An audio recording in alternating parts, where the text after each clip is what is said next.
շնորհակալ եք, որ եկաք տաղավար, մի քանի թեմաներ եք առանձնացրել եւ այսպես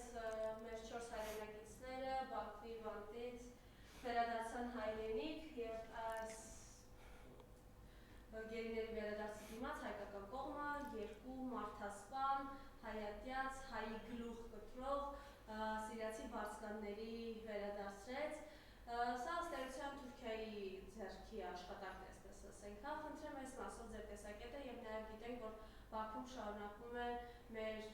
3 տասնյակից ավելի, եթե չեմ սխալվում, հայրենակիցները խոշտանգվել, համեցեք։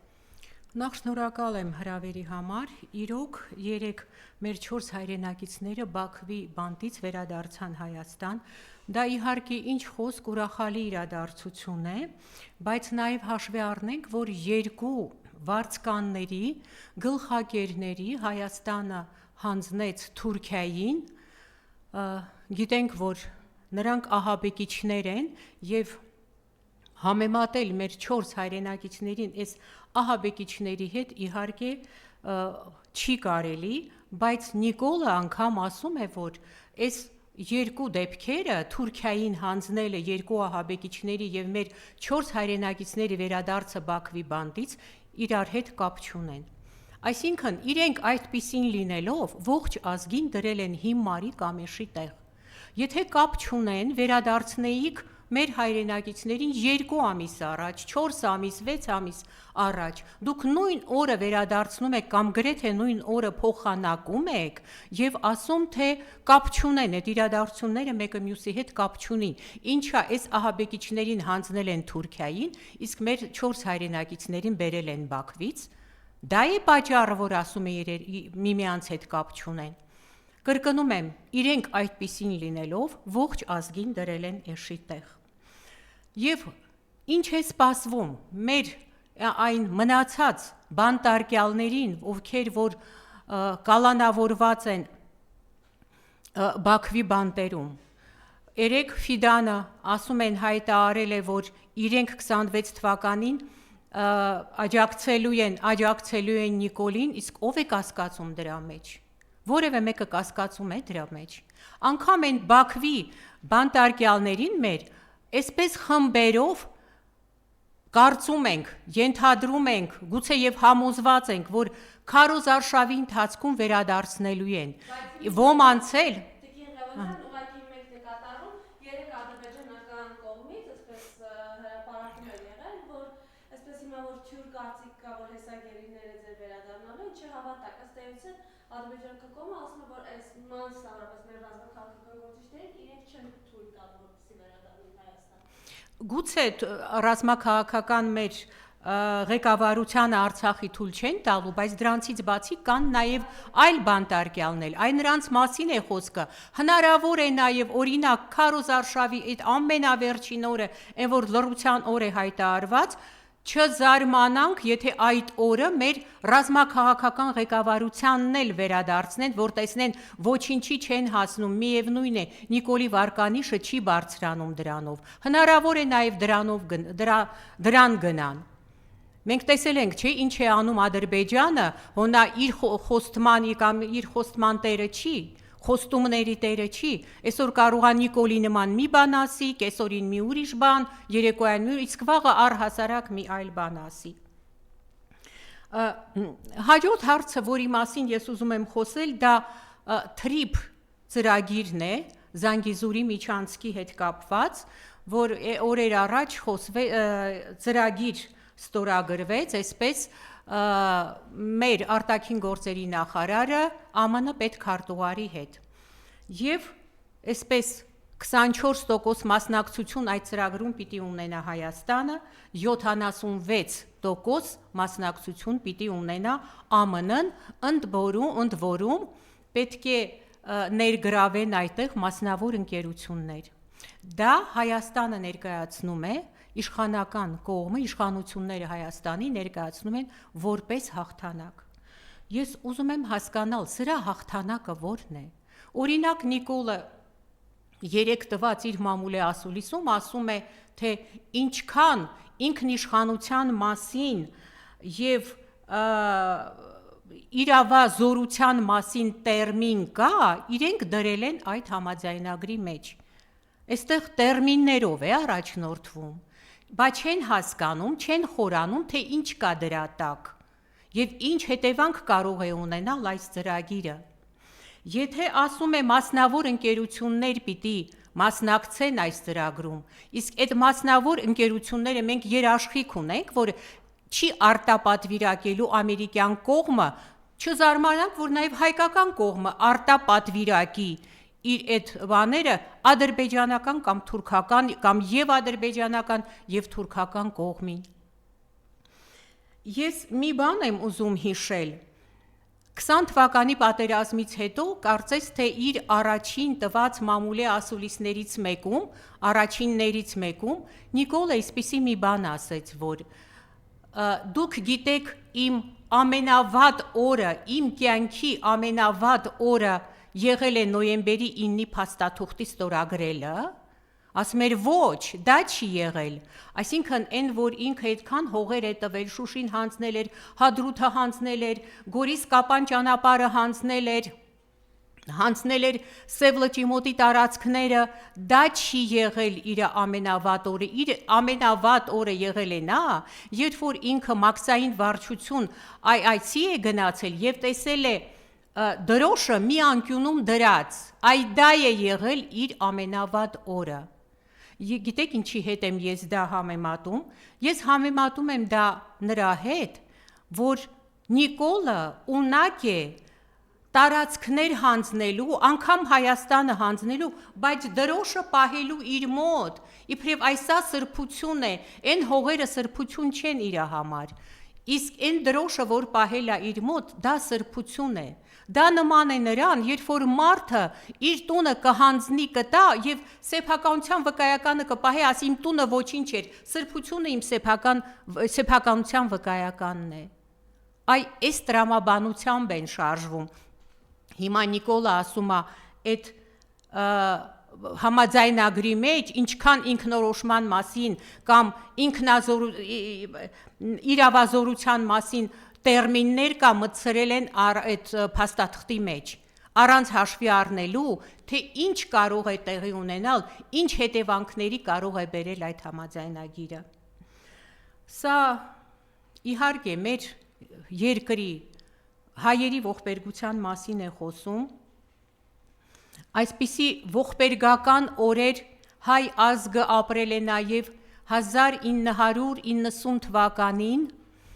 երբ հին նոր տարու օրը հունվարի 13-ից ջարդեր սկսվեցին հայերի նկատմամբ Բաքվում։ Բաքվի իշխանությունները բաց թողեցին բանտերից խուժանին հանցագործներին, տվեցին նրանց ձեռքը զենք եւ հայերի հասցեները եւ ուղարկեցին հայերի տներով։ Ուղիղ մեկ շաբաթ Բաքվի, որը որ համարվում էր բազմազգ քաղաք, ռուսներ, հրեաներ, ինչ ազգ ասես հայեր, ընդ որում հայերը մեծամասնություն էին կազմում Բաքվում, իշխանությունները գրոհ սկսեցին հայ ազգի նկատմամբ։ Եվ Աստված գիտի, թե քանի մարդ է զոհվել այդ օրերին, որովհետև եւ կենտրոնական իշխանությունները, եւ Բաքվի իշխանությունները գաղտնի պահեցին զոհերի իրական թիվը։ Եվ միայն 6-րդ կամ 7-րդ օրը Սովետ Միության կենտրոնական իշխանությունները զորք ուղարկեցին Բաքու այդ ամենը կանգնեցնելու համար։ Ամբողջ այնքան գազազած էր, որ անգամ հարձակվում էր տանկերի վրա, ու եղան մարդիկ, որ նաև այդ բանտերից բաց թողնված ամբողը զոհվեց նաև տանկերի տակ։ Եվ գիտեք, ընդամենը 8 տարի հետո, նախ ասեմ, որ հայկական ԽՍՀ-ի գերագույն խորհուրդը 90 թվականի ապրիլի 13-ի որոշմամբ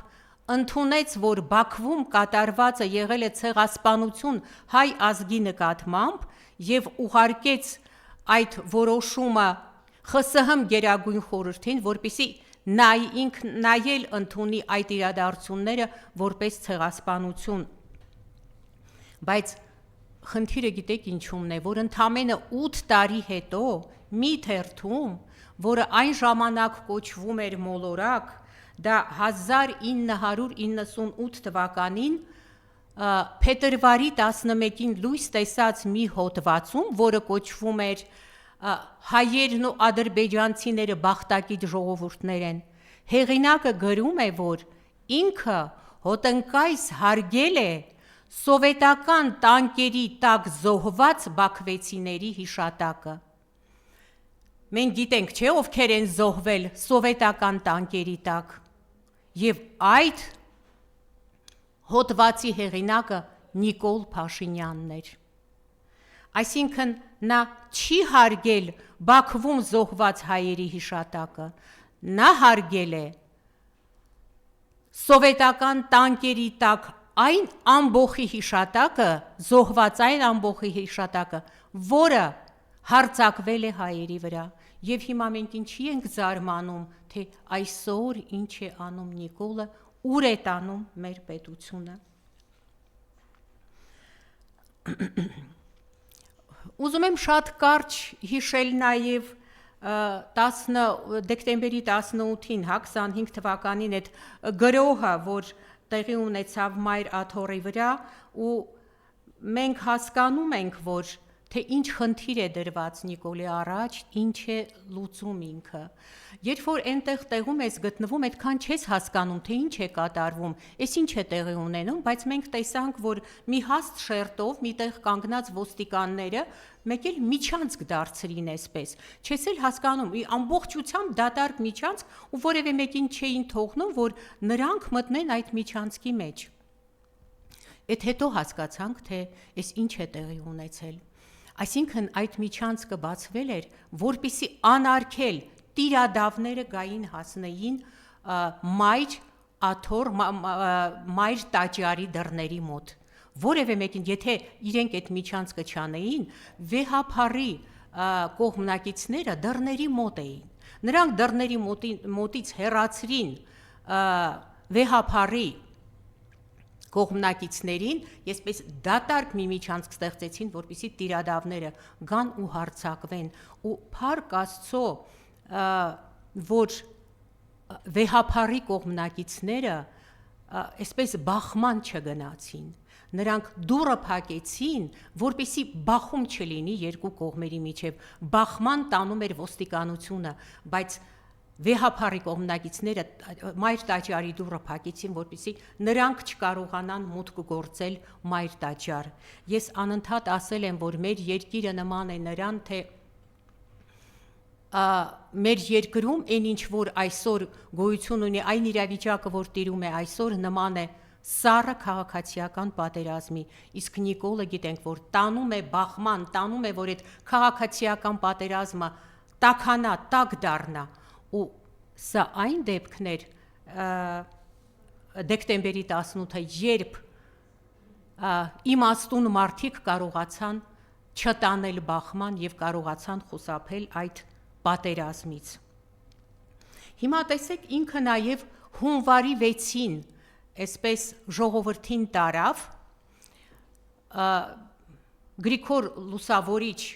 եկեղեցուց տարավ դեպի Սուրբ Աննա եկեղեցի։ Բայց դուք նկատել եք, չէ, որ իրենք երբ որ հայտարարեցին իրենց ուխտերի երթը, երբ որ հայտարարեցին, նրանք չէին ասում, որ տանում են ժողովրդին Գրիգոր Լուսավորչից Աննա եկեղեցի, նրանք անընդհատ շեշտում էին, որ տանում էին կաթողիկե եկեղեցի, ճիշտ ասած, մինչև այդ ես չգիտեի, որ Աննան, Սուրբ Աննա եկեղեցին կաթողիկե եկեղեցի է, այդտեղից իմացա, որ կաթողիկե եկեղեցի է, բայց ինչի էին նրանք անընդհատ շեշտում այդ կաթողիկե անունը, կաթողիկե եկեղեցին, արդյոք սա հաշվետվություն չէ եվրոպական որոշ կառույցների, որ իրենք հայ առաքելական եկեղեցին տանում են ենթարկեցնելու կաթողիկե եկեղեցուն։ Պատահական է, որ Հռոմում, Վատիկանում լինելով Նիկոլը հաղորդություն է վերցրել Հռոմի պապի ձեռքից, իսկ ըստ եկեղեցու, որ եկեղեցուց հաղորդություն ես վերցնում, դու դառնում ես դրա հետևորդ։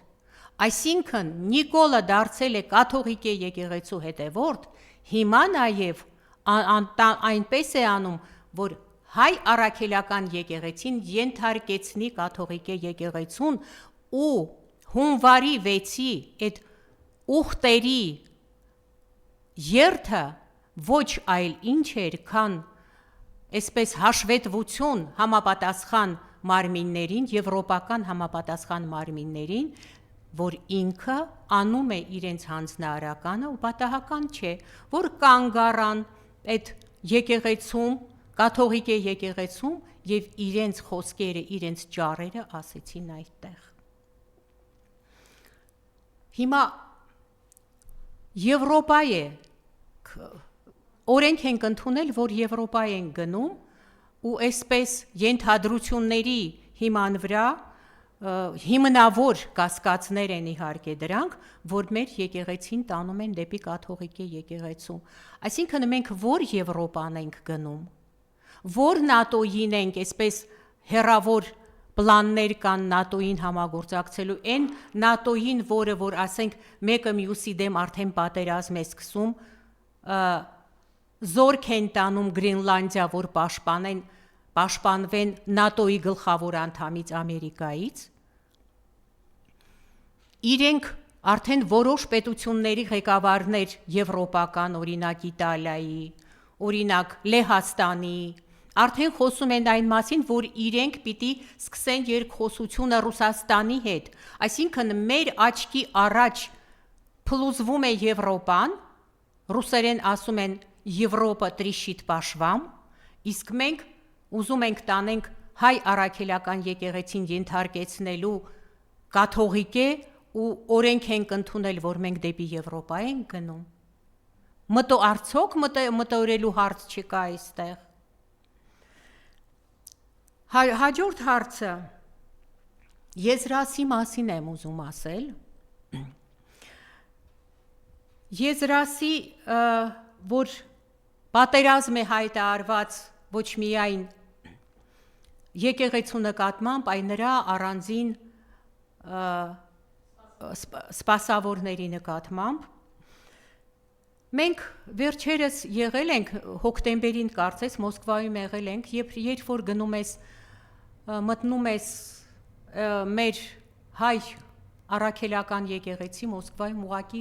հպարտություն ես ապրում, թե ինչպիսի կառույց են ստեղծել։ Իսկ դուք գիտեք, որ նաև դպրոց է հիմնված եկեղեցուն առընթեր, որտեղ 600 երեխա հայերեն է սովորում, միջնակարգ դպրոց է, 1-ից մինչև 11-րդ դասարան երեխաները սովորում են հայերեն։ Գիտենք, որ բացի իր հիմնական գործառույթը եկեղեցին նաև մշակութային բազում աշխատանքներ է կատարում եւ ի վերջո հոգևոր թեմաները Այվազովսկու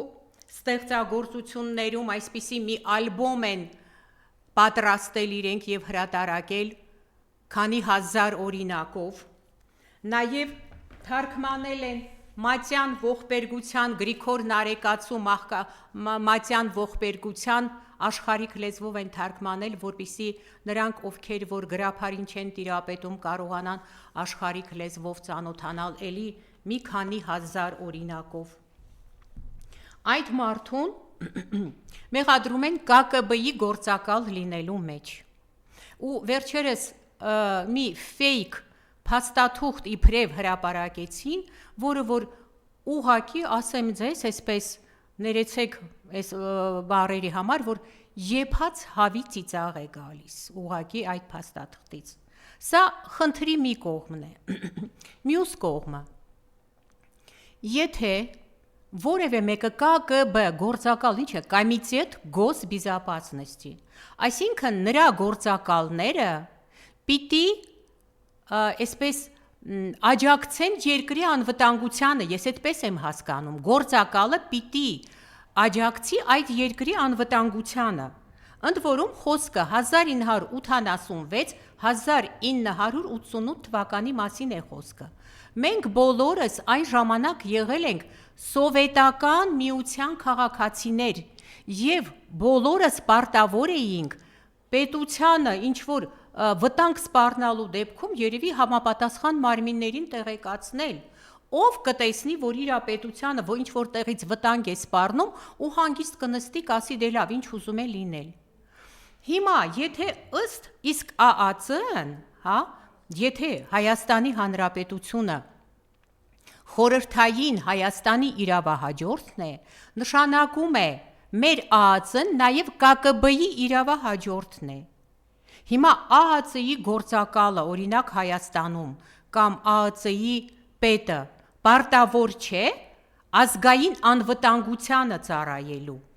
Իհարկե պարտավոր է ազգային անվտանգությանը ծառայելու։ Իսկ ով կարող է դրան դեմ լինել։ Այն մարդը, որը որ հանցավոր հոգեբանություն ունի, այն մարդը, ով տարիներ շարունակ օրենքի հետ խնդիրներ է ունեցել, այդ մարդիկ միայն երևի կարող են ԱԱԾ-ին վատ վերաբերվել, ԱԱԾ-ին, իսկ եթե ըստ Նիկոլի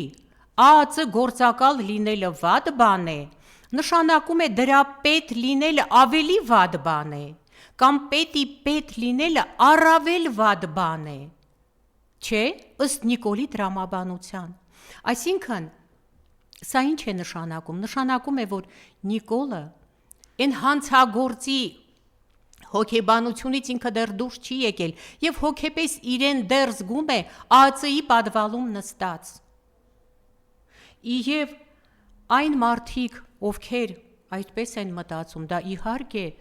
իհարկե ոնց կարող է նման մարդը լինել օրինակ երկրի ղեկավար, արդեն չես էլ հասկանում ինչ ասես։ Եվ այս մարդիկ, ովքեր որ ստեղծել են, մենք բոլորս, ովքեր որ ապրել ենք սովետական միության ժամանակ,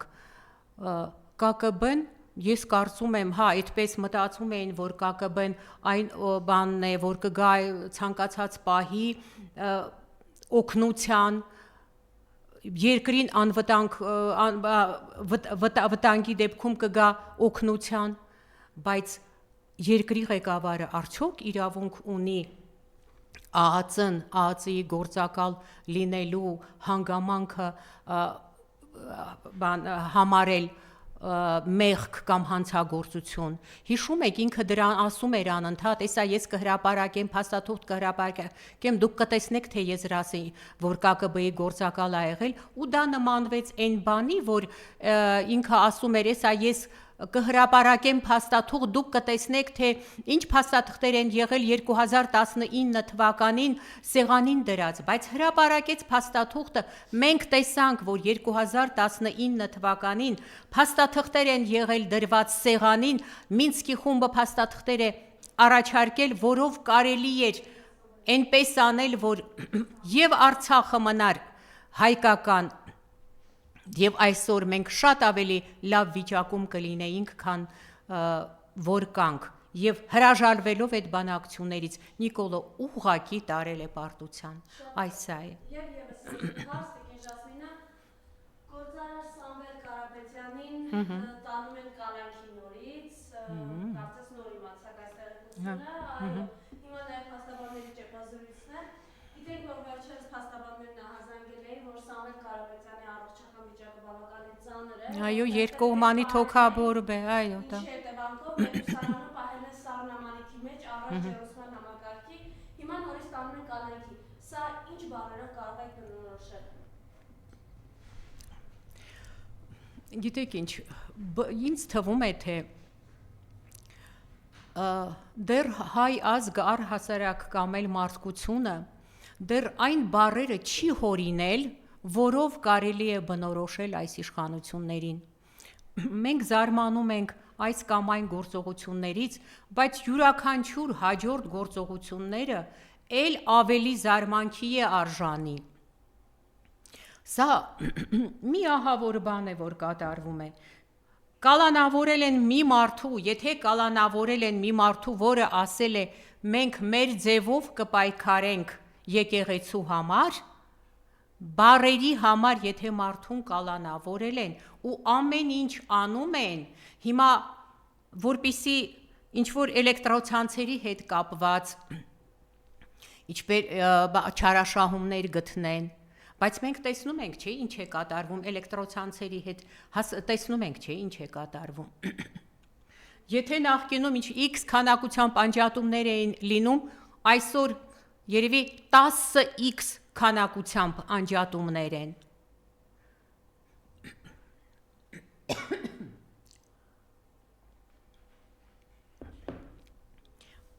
Ես կարծում եմ, որ սրանք ինչ-որ բան էլի ծրագրել են անելու, նորից ուզում են ինչ-որ շղարշ իրենց գործերի վրա շղարշ անեն, շղարշ գցեն, որպեսզի, չգիտեմ, առավել վատ բաներ անել։ Սա դրա մասին է խոսում միայն։ Ուղղակի զարմանքի է արժանի, անգամ Ադրբեջանից մարդկանց բաց են թողում, այստեղ բաց են թողում, նորից բռնում։ Ինչի մասին է խոսքը։ Չեմ հասկանում։ Երևի Ադրբեջանի ամենալավ աշակերտներն են սրանք, եւ այսպիսի մի բան կա, չէ, ասում են, որպիսի ինչ-որ մի բան զարգացում ապրի, աշակերտը պիտի գերազանցի ուսուցչին։ Հիմա սա սովորել է Ալիևից, հիմա Ալիևին ուզում է գերազանցի, որպիսի իր չարեգործությունները զարգացում ապրեն, սա միայն դա է, ուրիշ ինչպես բնութագրենք դա։ Եվ միլիոնների պարգևավճարներ իրենց և սովի մատնված թոշակառուներ, խնդրեմ։ Այո, ինչով են իրենք ասում են, որ պարգևավճարի իրենք արժանի են, ըստ իրենց ծրագրի, որոնք որ ստանձնել են, ծրագիրը, որը որ ստանձնել են 21 թվականի ընտրությունների ժամանակ, իրենք պիտի պահեին եւ Արցախը հայկական,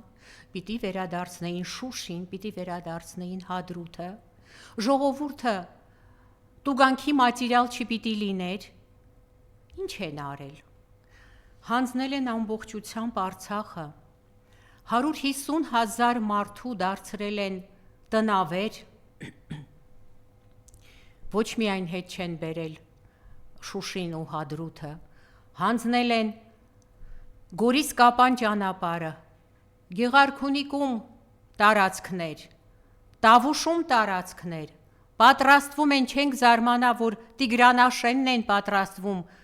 հանձնել եւ իրենք համարում են դա պարգևավճարների արժանի գործողություն։ Բա լավ, այդ ամեն ամիս պարգևավճարները դնենք մի կողմ, բա ամեն ամիս միլիոնից ավել, մոտ 2 միլիոն, իսկ էլեկտրացանցի ղեկավարը նաև 5 միլիոն, այդ աշխատավարձը ամեն ամիս ինչի համար են ստանում, ուղղակի գալ նստելու համար, այսինքն եթե ինչ-որ գործ անում են, այդ գործի համար պիտի պարգևավճար ստանան, բա ամսավճարը ինչի համար է։ Ես սա ուղղակի իհարկե կարող էին, չգիտեմ քանի միլիարդ իրանք պարգևավճար են վճարել եւ այդ միլիարդները եթե բաժանեին թոշակառուների թվի վրա, երևի ամեն մեկը մի 20,000 դրամ գուցե ավել ստանար ու դա կլիներ նոր տարվա նվեր, իրենց գուցե թոշակառուներին կլիներ նոր տարվա նվեր, որովհետեւ նրանք ավելի շատ կարիք ունեն այդ գումարի, քան այն միլիոնները, որոնք ստացել են եւ ազգային ժողովի պատգամավորները, կառավարության անդամները, նախարարությունները, երևի քաղաքապետարանը, այսա հսկայական պարգևավճարներ կվճարեն ինչի համար, որ մարդիկ վախենում են այսօր փողոցում քայլեն, ամբողջ սառցադաշտ է հիշեցնում Երևան քաղաքը, դրա համար ով որ մեկը տեսավ նոր տարվա օրերին մի մեքենա, որը որ մաքրեր փողոցները, ամեն մեկը իր տանը քնած էր, իր նոր տարի էր նշում, որևէ մի քաղաքապետարանի աշխատողի տեսել եք որևէ մեկը փողոցում, որ փողոց մաքրեր, կոլապսի էր ենթարկվել ամբողջ քաղաքը։ Այսպես են երկիրը կառավարում ու բյուջեն թալանում։ Ասում էին ժողովուրդը տուգանքի մատերիալ չի, ամեն ինչ բարձացել է, բոլոր տուգանքները բարձացել են տասնյակ անգամներ, հորինվել են նորերը, որոնք նախկինում գոյություն չեն ունեցել։ Օրինակ, նախկինում մարդիկ կարող էին իրենց տունը վարձակալությամբ տալ, հիմա եթե հանկարծ ուշացնում ես, անգամ քո դիմումը, քո հայտարարությունը, որ տունդ վարձակալությամբ ես տվել, 500,000 է դրա տուգանքը, նման բան նախկինում երբեք չի եղել։ Որպեսզի դիմես քաղաքապետարան այս կամ այն տեղեկանքը ստանալու, կամ որպեսզի գան, օրինակ, եթե դու ունես հողամասի սահմանները ճշտելու, 1,000,000 դրամից է սկսվում դրա վճարը։ Այսպես են, դա Երևան քաղաքի կենտրոնի մասին է խոսքը, որ 1,000,000 դրամից է սկսում դրա վճարը, որպեսզի ընդ որում դա, որպեսզի կադաստրը կամ չգիտեմ Երևանի քաղաքապետարանը կամ էլ իմ համայնքը, եթե ինչ-որ բան սխալ է գործել, դրա մեջ քաղաքացին մեղք չունի առհասարակ։ Քաղաքացին առհասարակ մեղք չունի, եթե դու դիմում ես պետական ատյան, որպեսզի քեզ մի տեղեկանք տան, կամ հողամասից սահմանները ճշտեն, 1,000,000 դրամից է սկսվում դրա վճարը։ Իսկ սրանք զբաղված են ուղղակի բյուջեն թալանելով, ու սա, եթե նախկինում օրինակ այդքան ասում էին, չէ, կոռուպցիայի մասին խոսում էին, բանը բյուջե չմտավ, էս ինչ գումար, այսքան չգիտեմ սրան տվեցին, նրան տվեցին, հիմա այդ գումարները մտնում է բյուջե, նոր դուրս գալիս այդ նույն պաշտոնները զբաղեցնողների գրպանները, ոչինչ չի փոխվել, ուղղակի կոռուպցիան օրինականացվել է,